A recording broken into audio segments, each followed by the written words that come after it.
The number one skill that you need to be successful in relationships, in business, and in life is not communication.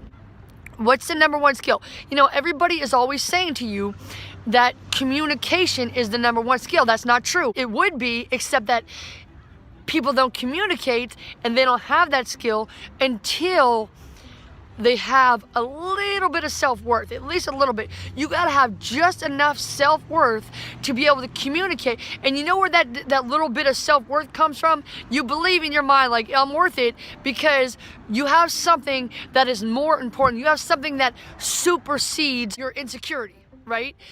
You have to have something, a purpose. You have to have something that you're more afraid of not accomplishing than you are of the fear of being rejected or being abused, right?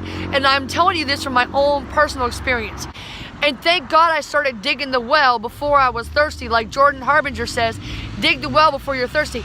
Be good to people before you need something. Before you ask them for something, you always got to be good to all people, right? I'm not saying you have to talk to everybody, but you got to be good to them. You got to communicate. Because sometimes you don't need money, you don't need stuff, but there's things that you just can't Google. You know what I'm saying? I'm thankful for communication. I'm thankful that I love myself, and I'm thankful for the coronavirus because it's just reminded me that I'm not going to be knocked down. That's the thing. I want to, you know what? I want to hashtag thank you coronavirus, because, you know, it's just, my mission has up until this point, I have just been really practicing.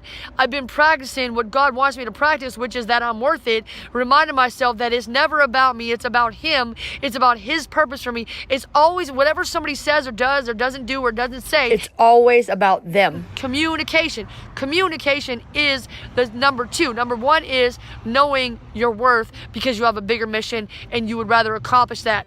Girl, bye. Wait, if you like our content on I'm Worth It, then watch our playlist right here in the cards, and it's also in the description, and help us reach our goal, 10 million views on YouTube Shorts by March 1st. We can show you how to do it after we accomplish it. You are worth it. Thank you for watching our shorts.